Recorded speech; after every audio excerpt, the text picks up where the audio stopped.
Hello, good morning students. प्यारे विद्यार्थियों को बोर्ड एग्ज़ाम की बहुत बहुत शुभकामनाएं। ज़्यादा से ज़्यादा आप अच्छे से तैयारी करके बहुत अच्छे नंबर लाएं। हमारा एक भारतीय एजुकेशन नाम से एक बहुत बढ़िया चैनल है जिसके द्वारा आपको 10th और 12th के जो टॉपिक है बायोलॉजी और साइंस के उसकी और जो सामान्य विज्ञान है उसकी नॉर्मल जानकारी आपको हमेशा मिलती रहेगी। आप हमारे चैनल को ज़्यादा से ज़्यादा शेयर करें, लाइक करें, सब्सक्राइब करें। आपको नई नई चीज़ें सीखने को मिलेगी और ज़्यादा से ज़्यादा विद्यार्थियों तक पहुँचाएँ।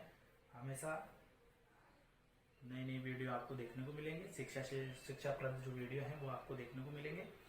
और जो भी आपको पढ़ाई से कक्षा 10 की विज्ञान और इसके अलावा बायोलॉजी, 12th बायोलॉजी, 8th विज्ञान, 9th विज्ञान, कोई से भी संबंधित किसी टॉपिक से आपको कोई समस्या आती हो, पढ़ने में दिक्कत आ रही हो, कोई टॉपिक समझ में नहीं आ रहा हो, कोई आपके क्वेश्चन समझ में नहीं आ रहा हो, तो आप ज़रूर बताएं। वीडियो को ज़्यादा से ज़्यादा शेयर, लाइक और सब्सक्राइब करें ताकि नया वीडियो जो आपको मिले उसका नोटिफिकेशन जल्द ही आप तक पहुँचे। जैसे मैं वीडियो अपलोड करूँ तो आप तक वो वीडियो पहुँच जाए। तो आप ज़्यादा से ज़्यादा हमारे भारतीय एजुकेशन नाम का जो चैनल है उसको सब्सक्राइब करें, बेल आइकन को ज़रूर दबाएं। धन्यवाद। 12th साइंस बायोलॉजी का जो अपना चैप्टर नंबर 22 है पाचन तंत्र, उसका एक पार्ट हम बना चुके हैं। जो नेक्स्ट टॉपिक है हमारा पाचन से संबंधित वो है छोटी आंत का। उससे पहले हम मुख, गुहा, घर्षणी, घर्षिका, आमाशय, आमाशय के जो 3 भाग है, जठरागम, अंडस और जठर निर्गमी भाग, उनके बारे में हम पढ़ चुके हैं। नेक्स्ट जो होगा हमारा टॉपिक वो होगा छोटी आंत से संबंधित। अब जो हमारा पाचन तंत्र होता है उसमें सबसे बड़ा जो मुख्य भाग होता है, आमाशय के नीचे की बात कर लेते हैं हम। तो आमाशय की संरचना हम बना देते हैं।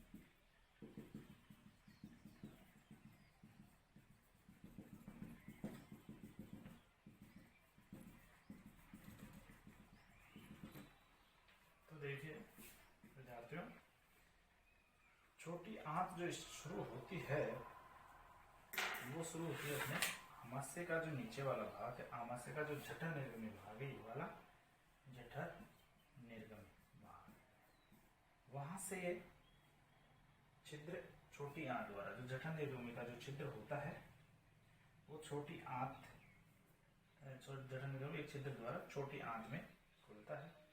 ये जीवित अवस्था में, जब मनुष्य जीवित होता है, मानव जीवित रहता है, तो इस अवस्था में ये छोटी आंत यहाँ से यहाँ तक, ये छोटी आंत की जो लंबाई होती है वो होती है 3 मीटर। 3 मीटर लगभग होती है। इसका प्रथम खंड 25 सेमी, प्रथम खंड जो आता है वो 25 सेमी का आता है लगभग। प्रथम खंड 25 सेमी, लंबा यू आकार, ये वाला है ना, ये यू आकार के का ग्रहणी कहलाता है। ये वाला भाग, ये जो ग्रहणी वाला पार्ट होता है, एक तो घर्षणी होती है, एक ग्रहणी होती है, दोनों अलग अलग होती है। अग्नाशय वाहिनी और सामान्य पित्त वाहिनी इसी भाग में खुलती है। अग्नाशय जो यहाँ पर होता है, पित्ताशय जो यहाँ पर होता है, वो भी आकर के इस ग्रहणी वाले भाग में ही खुलते हैं। अग्नाशय वाहिनी और सामान्य पित्त भी इसी भाग में खुलते हैं। इसके रंध्र पर ओएडी की अवरोधनी उपस्थित रहती है, यानी इसका जो रंध्र होता है, छिद्र होता है, उसके भाग पर रहती है स्फिंक्टर ऑफ ओएडी। ओएडी यानी जॉइंटेड भाग, उस जॉइंटेड भाग पर इसकी अवरोधनी पाई जाती है। छोटी आंत का जो द्वितीय भाग होता है ये कुंडलित है ना, मध्यखंड 1 मीटर लंबा लगभग, ये वाला जो मध्य भाग होता है ये 1 मीटर लंबा होता है, यानी 100 सेंटीमीटर के लगभग होता है। कुछ कुंडलित होता है ऐसे कुंडल के रूप में। इसे अग्र शुद्धांत्र कहते हैं। इसका नाम क्या है? अग्र शुद्धांत्र। इसके बाद में छोटी आंत का अंतिम खंड जो होता है ये यहाँ से लगभग है ना, ये वाला अंतिम खंड लगभग होता है, वो होता है 1.75 मीटर, तो हो गया 3 मीटर के समथिंग हो गया। और इसको कहते हैं हम शुद्धांत्र। इस वाले भाग को हम कहते हैं शुद्धांत्र। इस वाले भाग को हम कहेंगे शुद्धांत्र कहेंगे। इलियम जिसको हम कहते हैं उसको जेजुनम कहते हैं, इसको जेजुनम, इसको इलियम कहते हैं। आंत्रवृत्ति में सामान्यतः 4 उत्तक पाए जाते हैं। कितने उत्तक पाए जाते हैं आंत्रवृत्ति में? इसके में 4 उत्तक पाए जाते हैं। श्लेष्मिका और अधश्लेष्मिका दोनों गलित हो जाते हैं। श्लेष्मिका और जो अधश्लेष्मिका जो है आंतरिक वाला, वो दोनों गलित हो जाते हैं।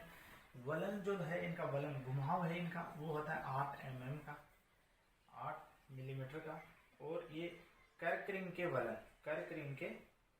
कहलाते हैं। कर्करिंग यानी ये वलन कैसे रहते हैं? ऐसे उभरे हुए, इनके अंदर ऐसे उभरे हुए रहते हैं, ये ऐसे घूमे हुए रहते हैं, तो इनको कहते हैं हम कर्करिंग के वलन। श्लेष्मिका के वलनों पर, जो ये वलन होते हैं श्लेष्मिका के, उसके वलनों पर 1 mm, लगभग 1 mm अंगुली जैसे उभार निकले हुए रहते हैं।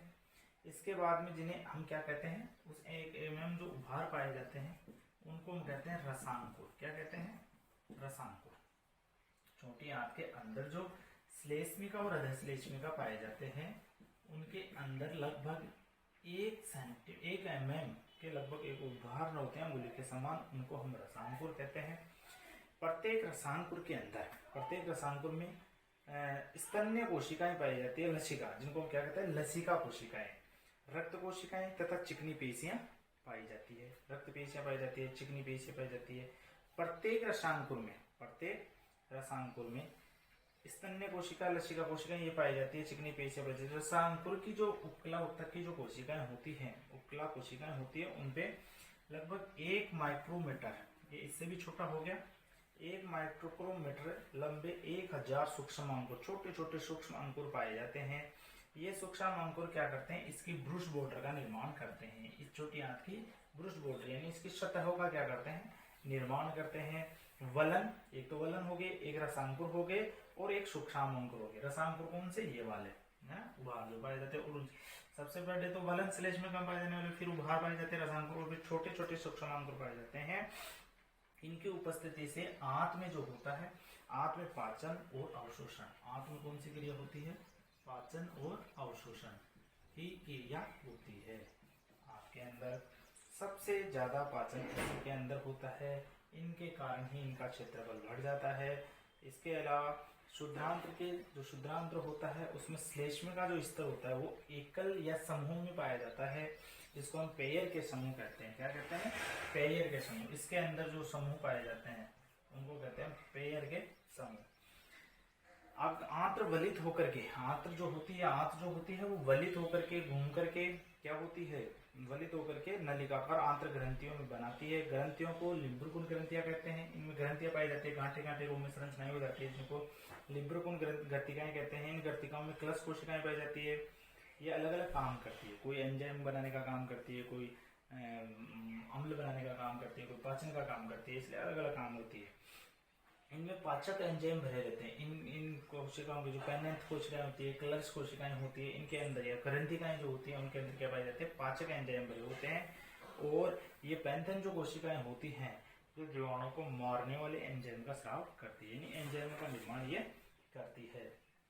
एक रसांकुर की संरचना कैसी होती है? जिस रसांकुर से अंगुली निर्माण प्रवर्ध निकला होता है ना। अब इसके अंदर और छोटे छोटे जो सूक्ष्मांकुर निकले रहते हैं, बहुत सारे छोटे छोटे निकले रहते हैं। रक्त कोशिकाएं होती है, लसिका कोशिकाएं होती है इनके अंदर। ग्रहणी भाग में श्लेष्मा का स्राव करने के लिए ये जो ग्रहणी वाला भाग होता है जहाँ से ये जॉइंट रहता है आंत में, उसके लिए अतिरिक्त छोटी कुंडली श्लेष्म में ग्रंथियां पाई जाती है। और इसके अलावा ग्रहणी के अलावा और छोटी छोटी कुंडली श्लेष्म में ग्रंथि पाई जाती है, जो क्या करती है? उनको हम भ्रूण ग्रंथियां भी कहते हैं, भ्रूण ग्रंथियां भी कहते हैं। इस प्रकार ये हमारा छोटी आंत वाला टॉपिक कंप्लीट हो गया। इसमें क्या होता है, ग्रहणी पाई जाती है, ग्रहणी वाले जॉइंट वाले भाग पर पाई जाती है। इसकी जो होती है ना ओडी कोशिकाएं पाई जाती है, ओडी कोशिकाएं।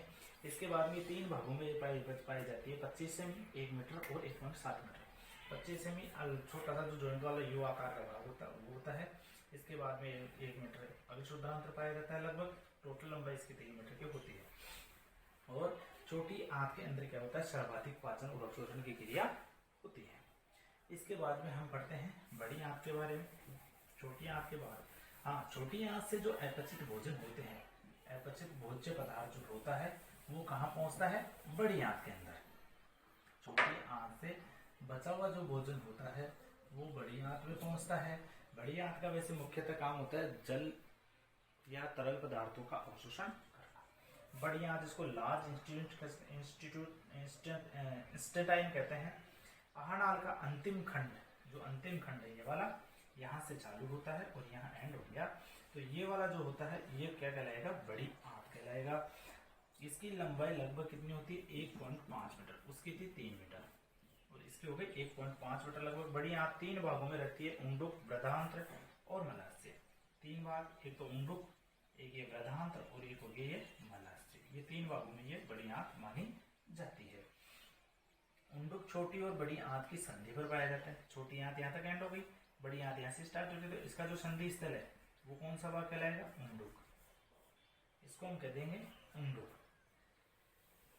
ये अवशेषी अंग माना जाता है, अवशेषी अंग माना जाता है जिसका कोई उपयोग नहीं होता। उंडुक के सिरे पर उंगली समान, इस उंडुक के सिरे पर उंगली समान प्रवर्ध जो लगभग 1 सेमी व्यास के होते हैं, वो 1 सेमी व्यास के और 8 सेमी, 1 सेमी व्यास के तो चौड़े और 8 सेमी व्यास के लंबे होते हैं, जो इसमें निकले रहते हैं। इनको कर्मी रूपी प्रशिक्षिका कहते हैं। इसको क्या कहते हैं, हम लोग को कर्मी रूपी प्रशिक्षिका कहते हैं। इसके अलावा इस प्रशिक्षिका का कोई कार्य नहीं होता, इसलिए इसको कहते हैं अवशेषी अंग। क्योंकि अवशेषी अंग शरीर में पाए तो जाते हैं लेकिन उनका शरीर में कोई योगदान नहीं होता, कोई कार्य नहीं होता। इसके बाद में शुद्धांत्र, बृहदांत्र के मध्य एक त्रिकांत कपाट होता है। शुद्धांत्र और बृहदांत्र, शुद्धांत्र ये वाला छोटी आंत, बृहदांत्र बड़ी आंत, तो इनके बीच में एक पाया जाता है कपाट, त्रिकांत्र कपाट पाया जाता है, जो पदार्थों को शुद्धांत्र से बृहदांत्र में, शुद्धांत्र से बृहदांत्र में आसानी से जाने देता है, लेकिन बृहदांत्र से वापस शुद्धांत्र में नहीं आने देता। वो काम करता है त्रिकांत्र कपाट। बृहदांत्र के 3 भाग होते हैं, एक आरोही, एक अवरोही और एक अनुप्रस्थ। एक तो ये तो हो गया आरोही, चढ़ता हुआ, ये उतरता हुआ हो गया वो अवरोही, और ये हो गया अनुप्रस्थ। 1.5 मीटर की लंबाई होती है इसकी। अब इसमें 3 भाग होते हैं, है ना, आरोही, अनुप्रस्थ और अवरोही। ये 3 भाग जो होंगे इसके अंदर, अनुप्रस्थ, अवरोही और आरोही, 3 भाग। इनकी अलग अलग लंबाई हो जाएगी तीनों की। इसके बाद में आता है ये मलाशय और ये गुदा, है ना। तो मलाशय, बड़ी आंत का अंतिम भाग, ये वाला जो भाग है, ये वाला, ये क्या कहलाएगा, मलाशय होता है, जो गुदा द्वारा बाहर खुलता है। यह गुदा होती है। गुदा के चारों ओर 2 अवरोधनियां पाई जाती है। इसके चारों ओर 2 अवरोधनियां पाई जाती है। आंतरिक अवरोधनी जो कि चिकनी होती है, चिकनी पेशी से बनी होती है, और एक बाह्य अवरोधनी होती है जो रेखित पेशी से बनी हुई होती है, जिनका दोनों का काम अलग अलग होता है। इसके अलावा बड़ी आंत की भित्ति में 4 उत्कीय स्तर उपस्थित होते हैं। इसमें भी क्या पाए जाते हैं, 4 उत्कीय स्तर वाले 4 उत्कीय स्तर इसमें पाए जाते हैं, जैसे छोटी आंत में होते हैं। श्लेष्म कोशिकाएं केवल श्लेष्मा स्रावित करती है, यानी एक तो होता है श्लेष्मिका जो केवल किसका स्राव करती है, श्लेष्मिका का, श्लेष्मा का स्राव करती है, जिसमें बाइकार्बोनेट CO3 बाइकार्बोनेट होते हैं। बड़ी आंत में रसांकुर जो इसमें पाए जाते हैं उनका क्या रहता है, बड़ी आंत में नहीं पाए जाते। इनकी उपकला कोशिकाओं में कोई पाचक एंजाइम नहीं होता, यानी इनकी उपकला कोशिका में कोई पाचक एंजाइम नहीं होता। इसका मुख्य काम केवल जल और कुछ तरल पदार्थों का अवशोषण करना होता है। बृहदांत्र की अनुजेद्रीय पेशी परत की 3 पट्टिकाएं तीनों कोलाई के रूप में व्यवस्थित होती है। 3 पट्टी की कोशिकाएं होती है, ऐसे वो होती है तीनी टोनी कोलाई के रूप में व्यवस्थित होती है। आंत की भित्ति इन पट्टिकाओं के बीच में, आंत की जो पट्टी होती है इन पट्टिकाओं के बीच में चूष्का अंगों के रूप में उभरी हुई रहती है, ऐसे ऐसे बीच बीच में ऐसे उभरी हुई रहती है, सूचकांकों के रूप में उभरी हुई रहती है। प्रधानतंत्र में अनेक सजीव जीवाणु भी रहते हैं जो कुछ उपयोगी पदार्थ होते हैं, उनको क्या करते हैं कि उनको वो पचाने का काम करते हैं। नेक्स्ट जो होती है ये हो गया अपना बड़ी आंत का काम। बड़ी आंत हो गया, मलाशय हो गया, गुदा हो गया, ये पाचन का जो अपनी बनावट थी, संरचना थी पाचन तंत्र की, वो हमारी कंप्लीट हो गई है। इसके बाद में नेक्स्ट हम पढ़ रहे हैं पाचक ग्रंथियों के बारे में। पाचक ग्रंथियों के बारे में पाचक ग्रंथियां।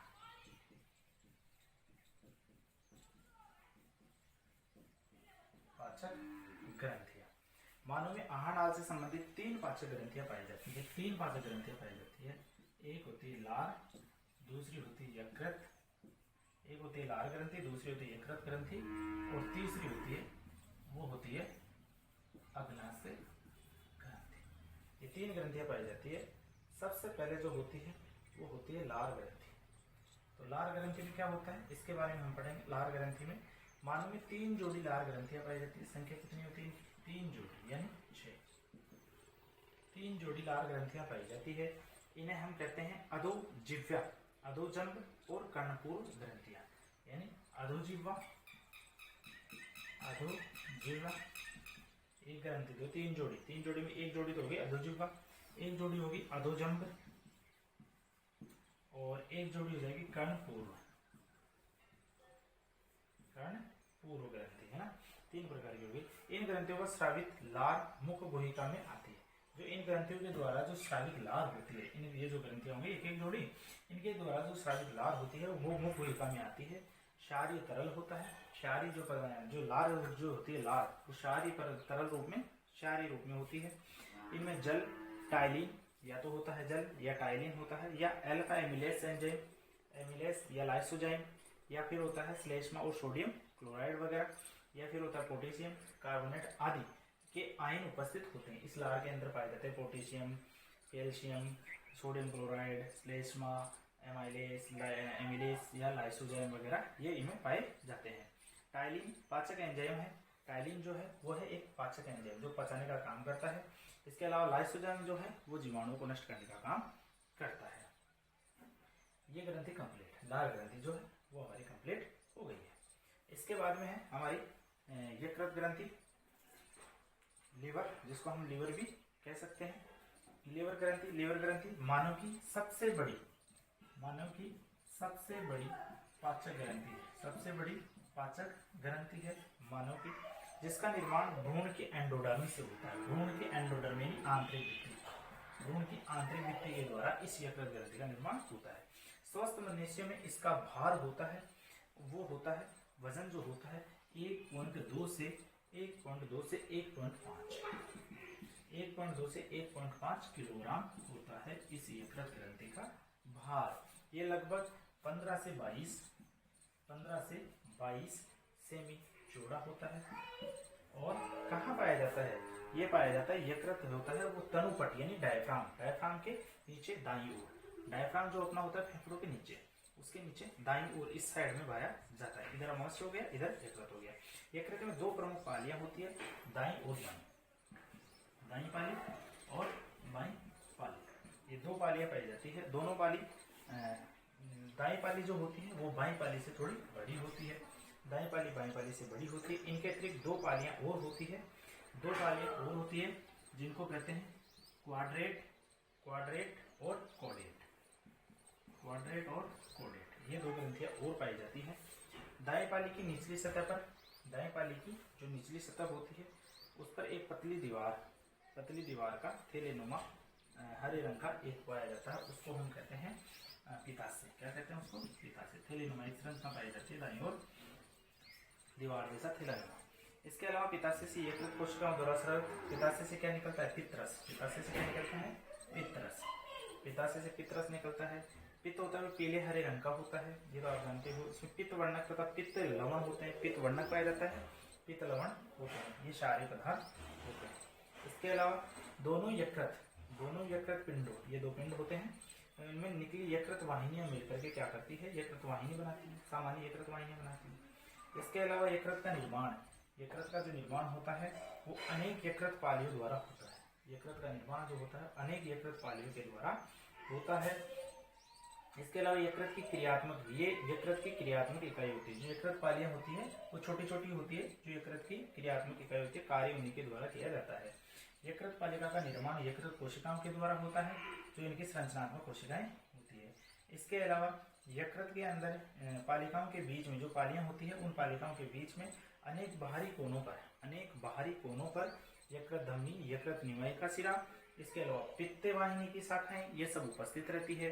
इसके अलावा ये तीनों मिलकर के किसका निर्माण करते हैं, एक तो पाली, एक यकृत निवाहिका, यकृत धमनी, यकृत निवाहिका शिरा और यकृत वाहिनी, ये तीनों मिलकर के निवाहिका त्रिक का निर्माण करती है। इस प्रकार ये हमारी हो गई यकृत ग्रंथि। अब हम नेक्स्ट जो होंगे इसके बाद में आज के वीडियो में इतना ही करेंगे। वीडियो ज़्यादा लंबा हो जाता है तो ज़्यादा समझ में नहीं आता। तो 2 ग्रंथियाँ हो गई। अब हम पढ़ेंगे यकृत के कार्य और जो तीसरी जो ग्रंथि होगी कौन सी, अग्नाशय ग्रंथि, उसके बारे में हम पढ़ेंगे। यकृत के कार्य हम जो है नेक्स्ट वीडियो के अंदर बताएंगे, थोड़ा सा और सॉल्यूशन कर देंगे इसका। इसके अलावा चलो यकृत के कार्य तो हम इसी वीडियो में कर लेते हैं।